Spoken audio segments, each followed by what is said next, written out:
Fatal Strike Productions presents the Zindarian Tomes of Power. Produced and directed by Nathan Boston. Written by Brandy Crawford. Narrated by Steve Fortune. Performed by Sean Ferguson as Elland Yon. Michael Garamoni as Aron Lehman. Connor Bell as Dalton Anthroy. John Brattin as Richard Franklin. Todd Wilson as Titus Yon. Alexandra Stefanova as Emma Yon. Thomas Rose as Tustin. And Wes Tanner as Ropage. Episode 4. Blood and Dirt.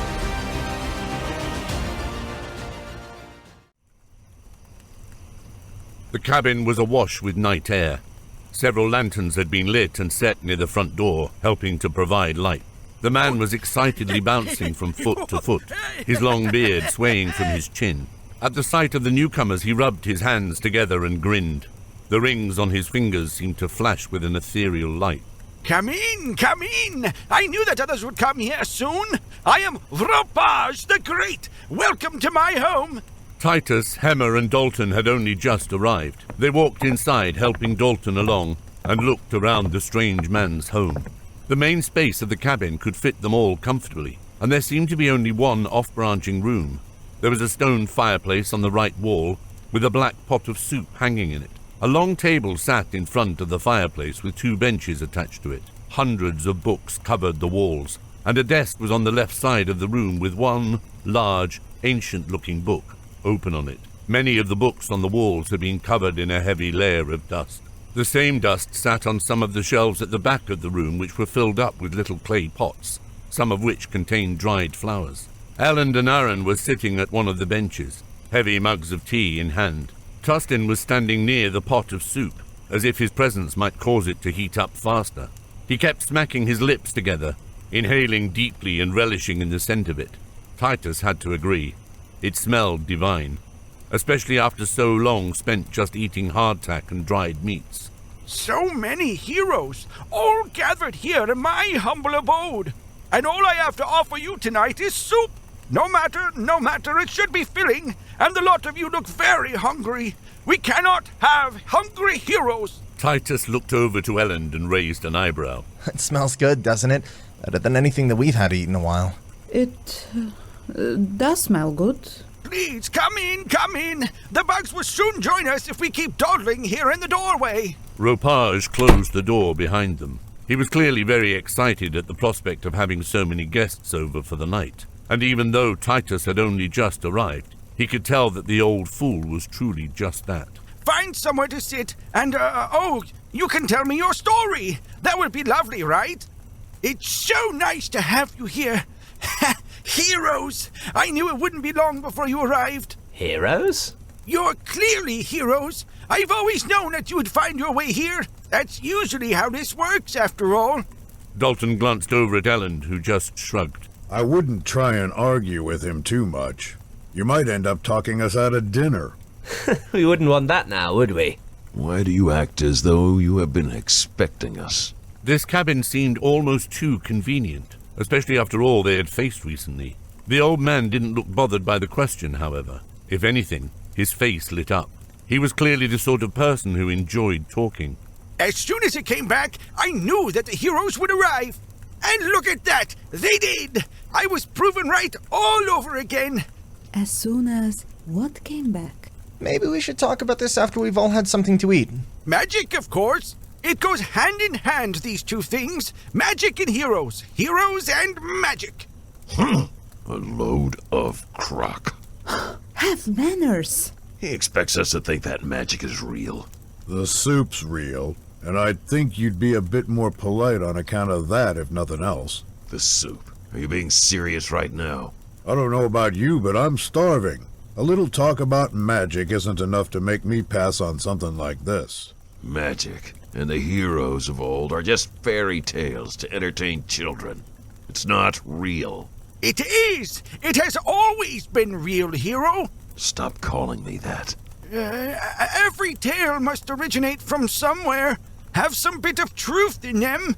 And haven't you seen them? The creatures that have started to pop up? The group exchanged uncertain expressions. We have seen some truly terrifying things as of late. All eyes snapped towards the window. The howl seemed far enough away, but it brought to mind their close encounter all the same. Nearly being killed by them, you mean? Never seen anything like those beasts before. Never heard anything about 'em either. There's got to be an explanation for them. There is! That's because magic has only just been unleashed. It's rushed back into the world with a crash and a bang, bringing with it all sorts of nasties. Oh, good things too, I'm sure about that. Good magic is just always so much harder to find. And how do you know so much about it? We should focus on the important things, like dinner. I don't know about you lot, but I don't mind if the soup's still a little chilled. I've been studying all my life, you see. That's what I do. I'm a wizard. Look around us. He spun around, waving his hands at all the books on the walls. Look at these tomes, these chronicles of mystical, magical things. I have spent years studying them. I am the great wizard Rapage. A wizard? Ridiculous. Rapage did not look upset by the disbelief. You can do magic then? Rapage looked away and focused his attention on the pot of soup. The skinny one is right. Supper shouldn't be put off for too much longer, least of all for an injured man such as yourself. He hurried to fetch them soup. Titus and Hemmer moved to join Elland at the table. I think that he must be mad. It makes sense, doesn't it? That would explain all the things that we've been seeing, everything that we've been having to deal with. If magic is suddenly in the world again. Magic doesn't exist. Don't be naive. Emma, please help me talk some sense into our son. Hemmer looked away, a frown on her face. No, you can't be buying this. I don't know what I believe. I think we have seen many odd things. He could claim to fly and shoot fireballs from his eyes, and it would still be fine with me. Yes, Tustin, we're all aware of the fact that you're hungry. Must not be, considering that you're still going on about things that could get us tossed right back out into the woods. Is that what you lot want? To spend the night in the forest instead of in a warm, cozy cabin?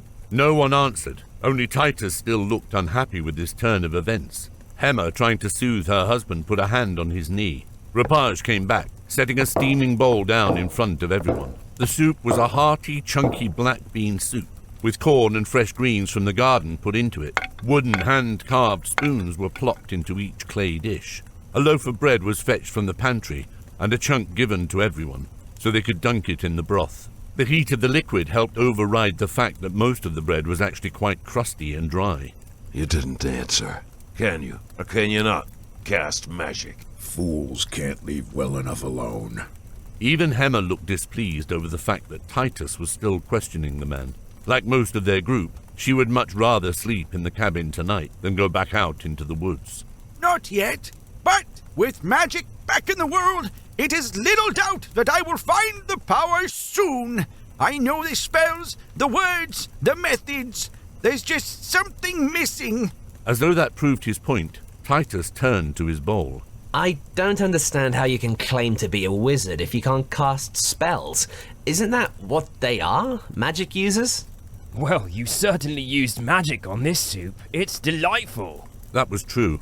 Everyone was thoroughly enjoying their fare.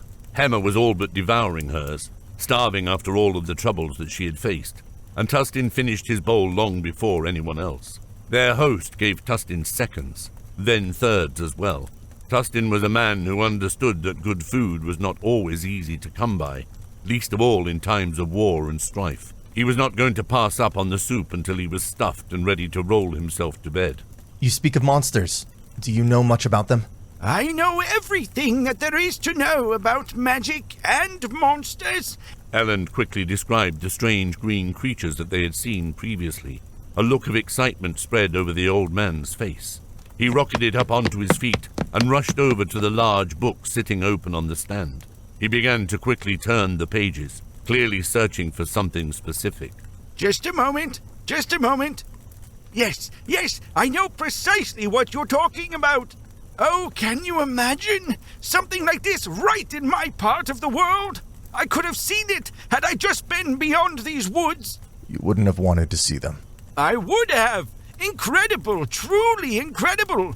He picked up the book and turned it around, showing an illustration of the creature that Elland had just described.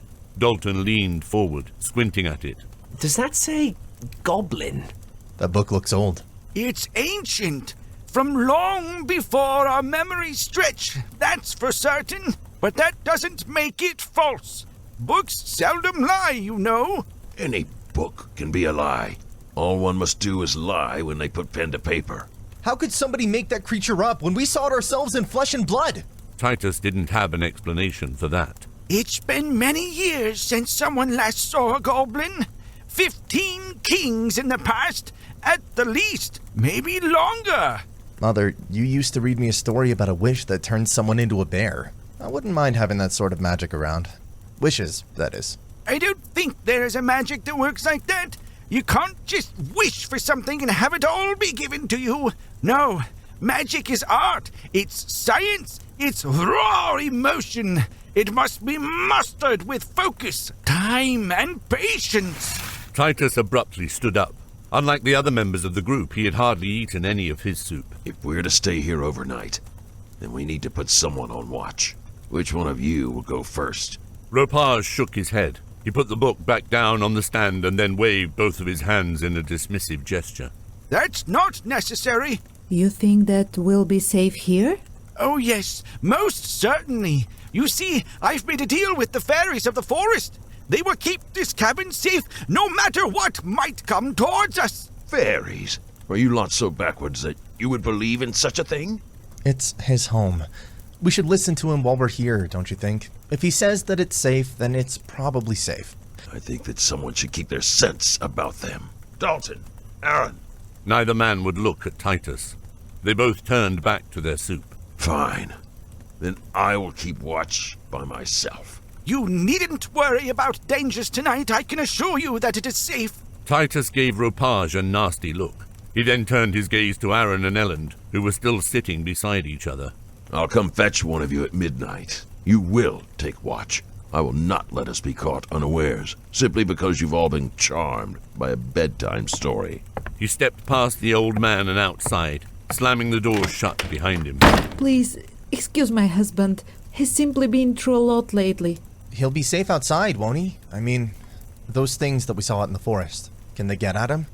Should one of us go take watch with him? Ropage shook his head once more. He looked entirely unconcerned with the matter, and even gave a dismissive wave. No, that is not needed. No harm shall come to our most grumpy of heroes, so long as he doesn't leave the bounds of my garden.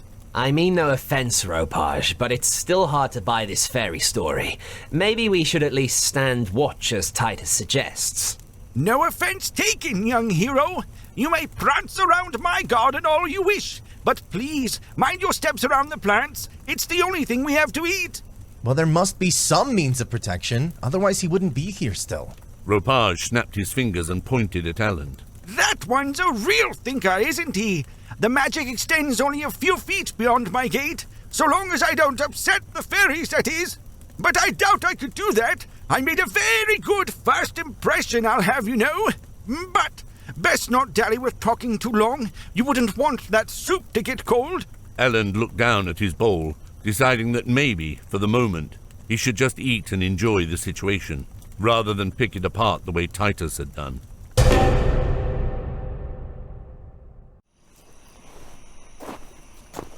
The garden was quiet and still. Titus was almost furious over that. He was certainly furious with his companions. He couldn't understand why everyone was believing this old cad. Above him, the night stretched out in an endless eternity of silver stars. A few of them seemed to be oddly tinted in color, shades of blue and yellow creeping in where there normally were none. But Titus paid it little mind. In the grand scheme of things, what did it matter to him if the stars looked odd? He had much more important issues to attend, and problems to try and solve. Ridiculous! The world is falling apart at the seams, and they're going to pretend that bedtime stories are real. I thought that they would have better sense than that. Emma at least should know better. He kicked at the ground, storming around the side of the cabin. The garden was in full bloom. The moss within the trees cast a soft green glow, lighting the forest unnaturally. It's as though they've all gone mad. Exhausted. That must be the problem. They would have more sense about them if they weren't so tired. In the morning. Titus's head snapped up and scanned the forest. Who goes there? Show yourself! A massive shadowed figure emerged from the trees, 10 foot tall and solid as a tree trunk. As it got closer to the cabin, it became obvious that this wasn't just a particularly large man. It was a beast. The head of the man wasn't human. Instead, it looked as though it had been taken off of a bull. A golden septum ring hung from the creature's nose. More glinting pieces of gold hung from its ears as well. A few bangles had even been forced onto the creature's horns. He might have been a mighty and brave warrior, but he quailed in the wake of such a terrifying sight. The bullman snorted, and then charged full force towards the cabin. Old military training took over as he planted the butt of his spear in the ground and braced as if defending against a cavalry charge. A few feet from the garden fence, a flash of light occurred. The yellow glow shot up from the ground and into the beast's face. The creature reared back like a spooked horse and brayed like an ox. Then it turned and raced back into the woods, singed fur filling the air. Almighty above, more of them! Titus turned and dashed for the cabin. Beasts! There are beasts just outside. Big, brutish things. His companions jumped to their feet, and Hemmer pressed her hands to her chest, but Ropage looked completely unconcerned. If anything, the supposed wizard seemed gleeful. Quick then, tell me what it looked like. This monster you saw, was it human in nature? Was it wolfish? Oh, tell me. It had wings, yes, like a bat? He rushed back to the book. Titus shook his head. It was none of those things, and don't sound so happy over it. Go on then, describe it to me. Tell me what sort of monster you saw on this fine, chilly night. The rest of the group waited with bated breath to hear about what Titus had seen. An ox, but not fully. A man, not quite. Furious. Its eyes flashed red, like the devil's fire. And large? It was larger than any human should ever grow to be. 10 foot, maybe more. Ropage flipped through a few pages. Are you hurt? No, love, I'm not hurt at all. Emma gave a relieved sigh and sank back onto her seat. Aron hurried over to the door, peeking out and into the darkness. I don't see anything out there. Aha! Here it is! That would have been a minotaur! It used to be that they would guard things, but everything has gotten terribly displaced. Have no worry. Did you see the protection that the fairies have granted us? Titus looked away. A frown settled on his face. He had seen the yellow flash and he did not like what it seemed to imply. What did you see? A flash of light, bright as the sun. It scared the beast back into the forest. You see? The fairies would protect us all through the night. I'm not convinced it was fairy magic. Did you still want us to take watch? Aron hovered near the door, waiting. If that light scared off the beast, the Minotaur, was it? I don't see the reason any of us need to be up all night. Ropage was clearly happy with that. He looked like a cat that had just successfully snitched fish from the market. I have blankets and furs and other soft things. I'll fetch them. You'll have to sleep on the floor, mind you. My dinner table might be large, but my bed is not. Ropage went to one of the trunks in the corner of the room. He moved several stacks of books before he was able to get it open. He then pulled out several furs and blankets. Not a single one was stitched up properly. Hemmer tutted at the sight. Ropage somehow managed to take that as praise. He gave Hemmer a beaming, sun-bright smile. Taught myself how to sew. Learned it from a book, you see. These should work very well for you all tonight. Thank you for opening your home to us, Ropars. No, hero. Thank you for finding me.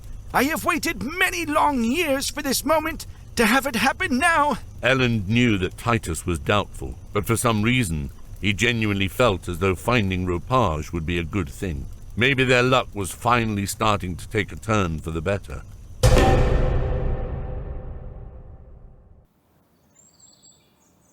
Early morning sunlight streamed in through the windows of the cabin.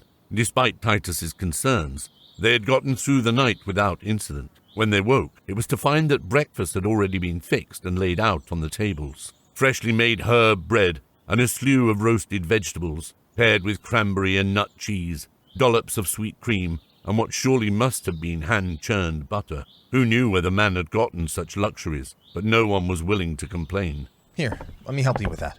Elland helped Dalton over to the table. The swelling in his ankle had grown worse overnight, so much so that it was now puffy nearly up to his knee. and the bruising was so great it was sickening to look at.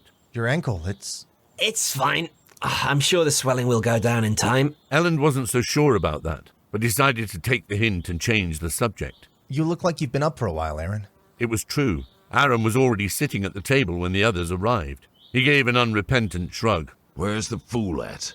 Manners, love. I know that you have them. It's time to put them to use. Dalton snickered. Titus wrinkled his nose at the scolding but did not apologize. He's in the garden, I think. Been there since I woke up shortly after dawn.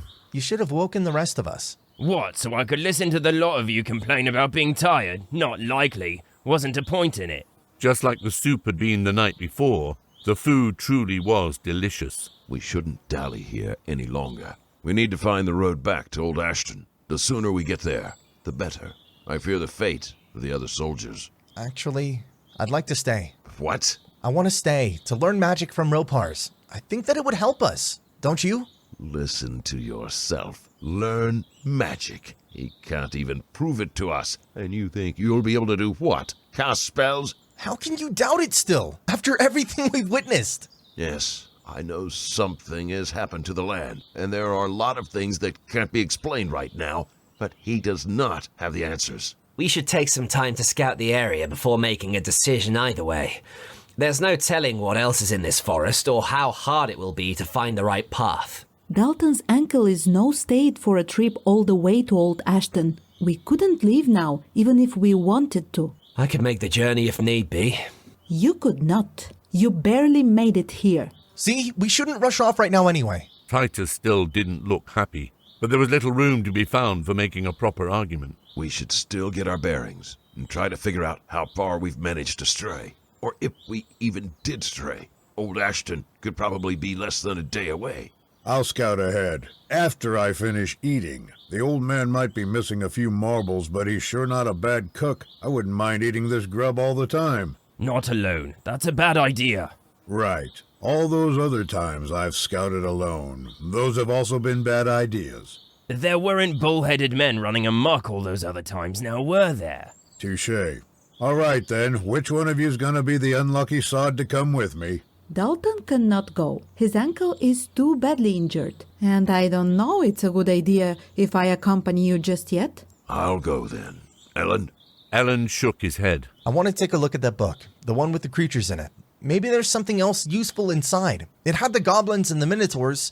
Maybe there's more in it that we can use. Frustration was clear on his face, but he didn't argue the point. Instead, he gathered Aron and Tustin, and the three went to try and scout the area. They did not stop to speak with Ropage when they passed him, although Tustin gave the man a cheerful wave and a bob of the head. Must you try to upset him so often? I've done nothing wrong. It's hardly my fault that he refuses to see what's in front of him. It sounds crazy. I'll give Titus that much. It might sound crazy, but we can't ignore the things that we've seen with our own eyes. Hammer looked towards the door. Well, crazy or not, we are all going through it together. And we need to protect one another.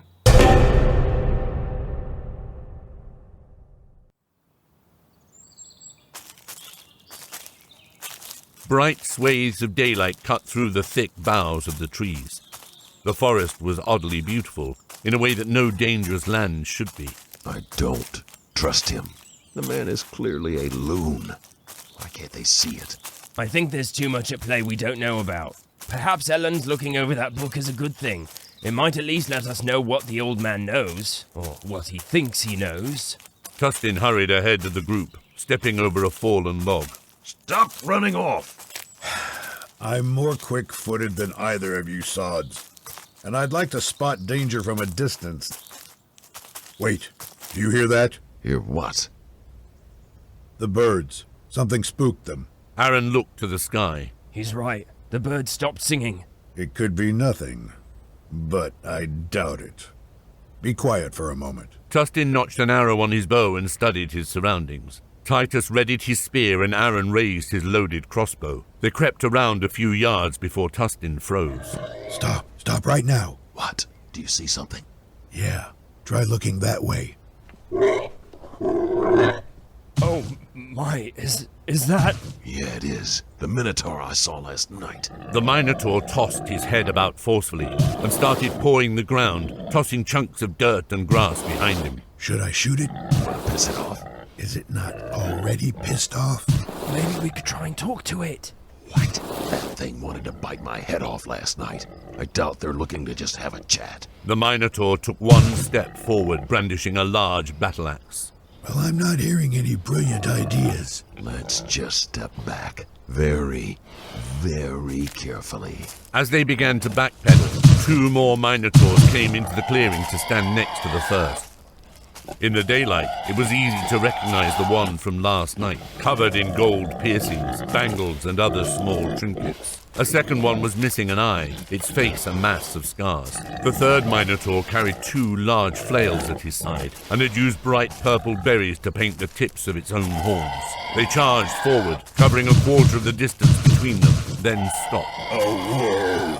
I almost shot him in his face, his big, ugly donkey face. I almost did as well, but I believe it's a bullhead.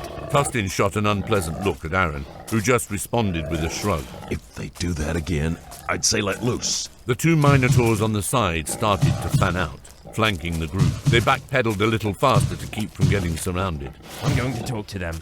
No, that's a terrible idea. Not many options left. It'll just agitate them. Maybe not. It's worth a shot.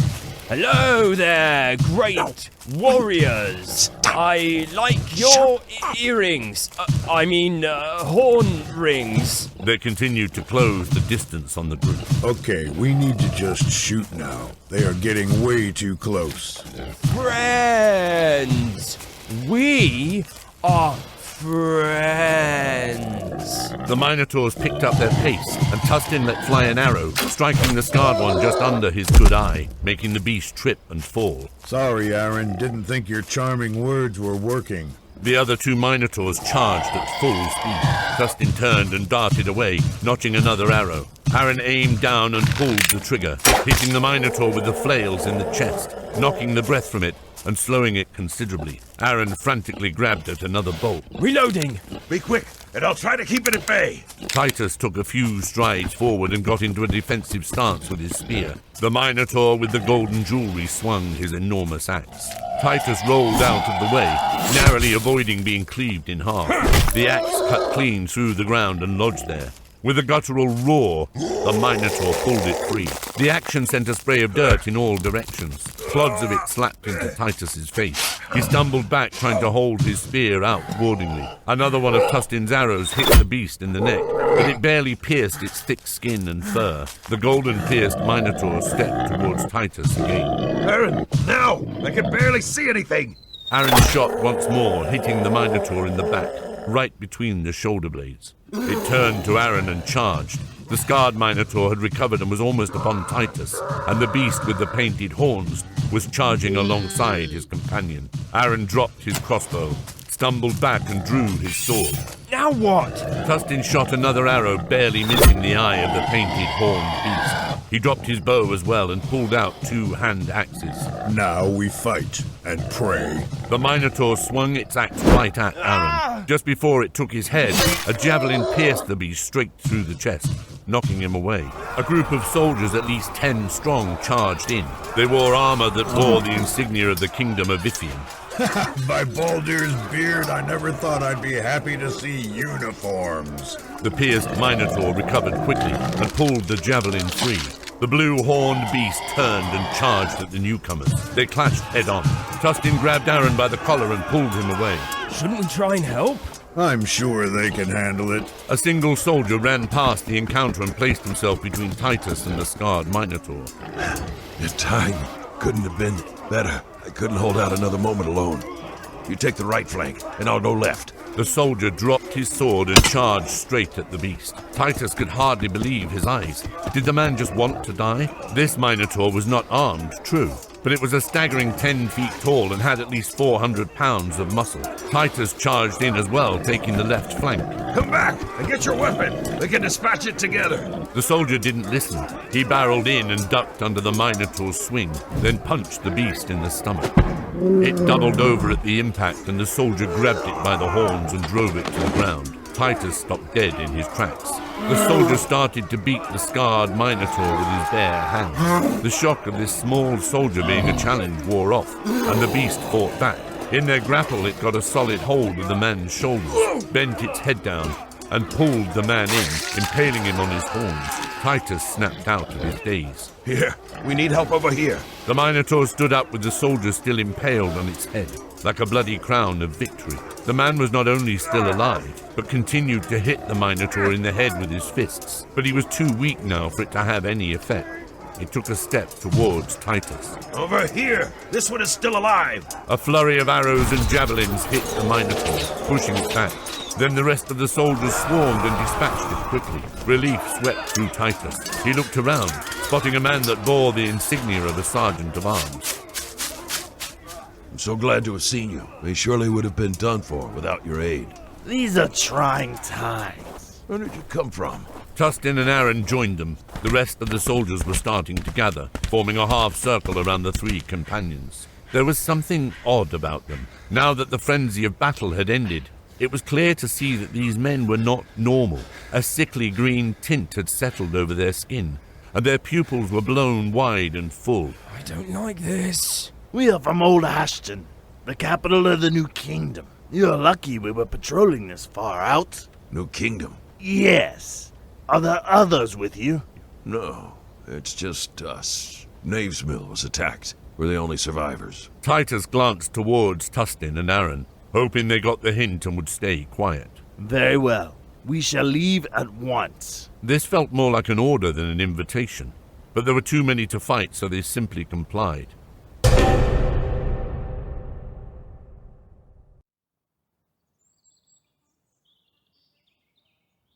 Elland sat on the floor beside Dalton, who was resting on a makeshift cot. All right, one more time. It'll work for certain this time around. I just wasn't pronouncing it right before. I don't think.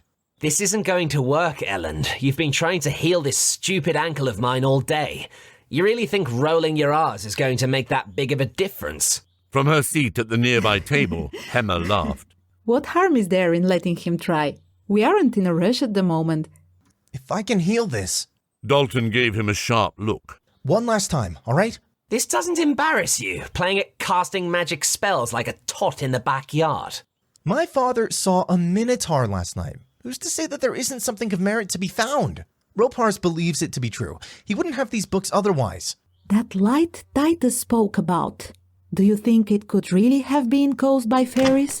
At that exact moment, the old man walked into the room. You people, the fact you still doubt me so much, ha! I can't imagine seeing the proof in front of me and still not believing. I believe in the headache that Ellen started to give me. I don't understand. Why isn't it working? Don't be frustrated. It will come to you. Never give up. The only time you truly fail is when you stop trying. I disagree. This seems like a good time to give up, my friend. You've been at this all day. It was true. No amount of reading and memorizing seemed to have helped. Starting to get frustrated, Ellen turned to look at the supposed wizard. Why is it that the barrier works, but this doesn't? We're missing something, and it must be in that book somewhere.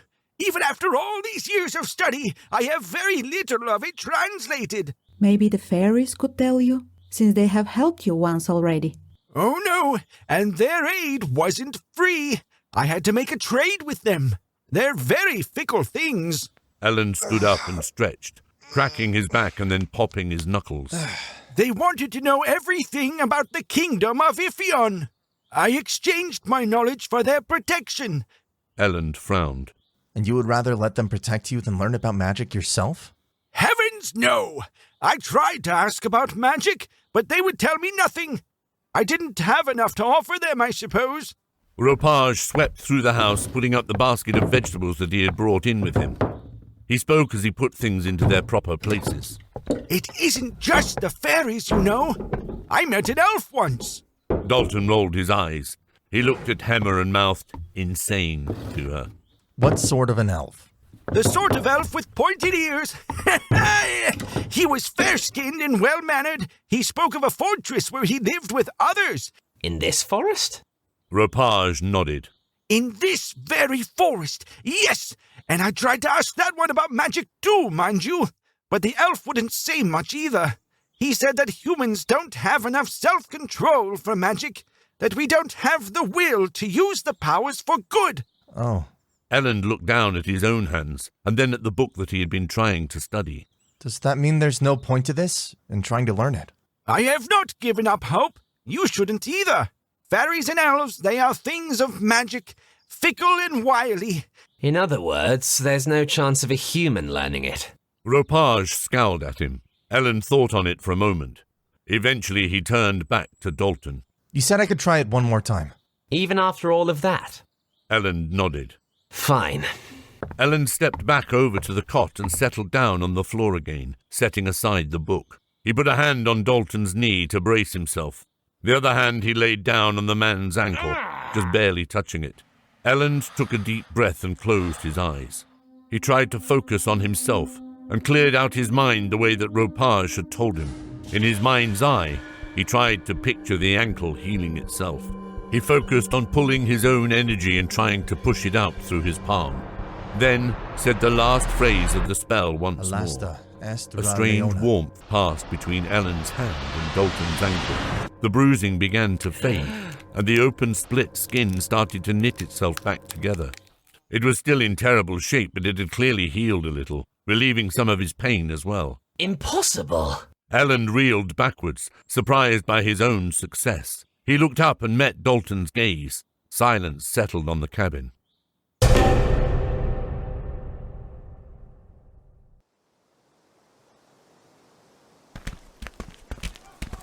The entrance to Old Ashton was surrounded by a large wooden fence. Some of the tops were jagged and carved into spikes. A massive gate stood at the center of it. The gate itself had a covered platform on top of it, where two soldiers stood, looking out at the returning group.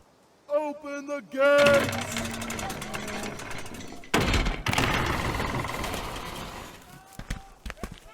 Inside, the buildings were lined neatly, and what had once been a market was now a mass of makeshift tents. A few large buildings stood up on stilts, meant to serve as watchtowers.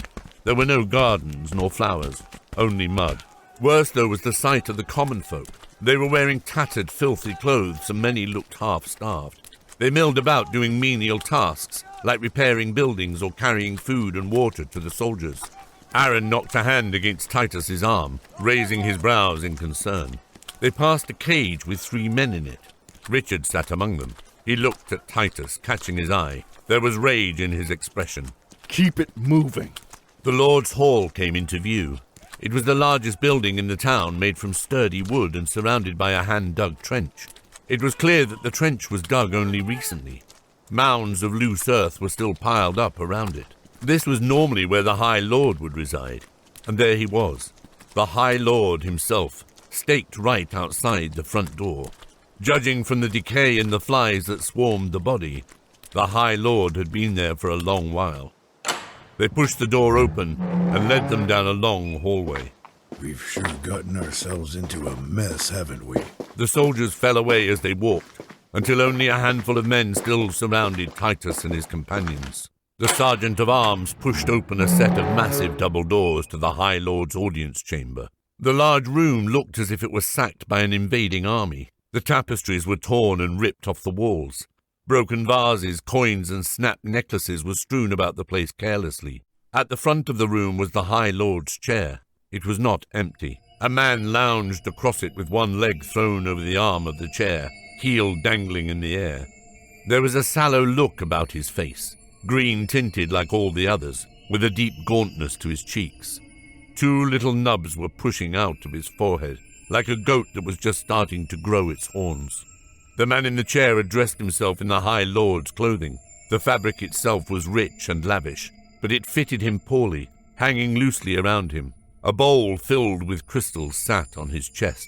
He was picking them up one by one and casually crushing them in his hands. He turned his head to inspect them with solid black eyes. Ah, fresh meat. I jest. Welcome to my humble kingdom. It didn't feel like we had much of a choice in the matter. It is merely a precaution. You see, I have many enemies. We are not your enemy. Now don't be too hasty with your proclamations. Anyone who does not join my ranks are considered enemies. Who are you, and why do you keep calling this your kingdom? I am Sevek, king of all you see. You lay claim to this land? I do.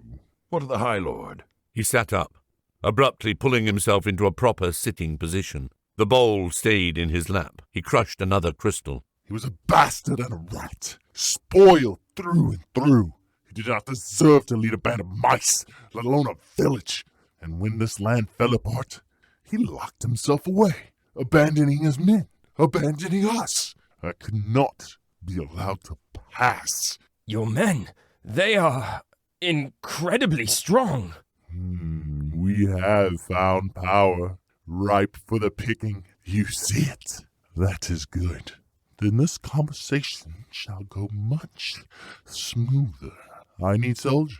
I have big plans. Never. I am loyal to the Kingdom of Ifeon. King Sevek only looked amused at that. I've already laid out your options. Do you declare yourself my enemy? Titus stood firm in his decision. Sevek turned his ugly, awful grin onto the other two members of the group. And do the both of you feel that strongly? Are you that loyal to a crown, no longer in power? Of course they are. But neither of them answered. Titus spun to face them. Aron, Tustin. Aron would not meet Titus's gaze. I don't wish to end up in prison a second time. A traitor among us. Oh, please. The crown was never kind to me. I don't owe them a damn thing. It appears they have more sense than you do. Sevek waved a dismissive hand. Take him away. Put him in the cages with the others for now. The sergeant of arms roughly grabbed Titus by the arms and wrenched him to his feet. He tried to struggle, but was quickly overpowered and dragged from the room. Aron watched the entire time. King Sevek turned his gaze back to them. Tustin and Aron were both still kneeling at the base of the throne, with soldiers standing over them. Let them up. The soldiers withdrew. Slowly, Tustin and Aron rose to their feet, trading leery glances with each other. King Sevek crushed another crystal, leaned forward, and let the glittering shards flutter down onto the ground. Welcome to the Kingdom of Sevek. Your training begins now.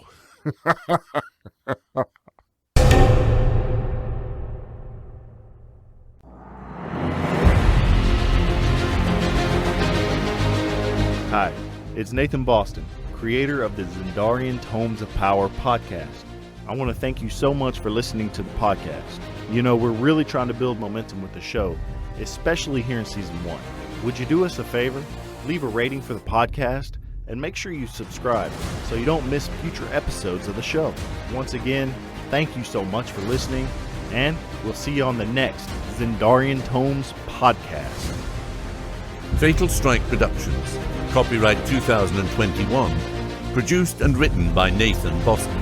All rights reserved. Performed by Steve Fortune, Sean Ferguson, Michael Garamoni, Connor Bell, John Brattin, Todd Wilson, Alexandra Stefanova, and Thomas Rose.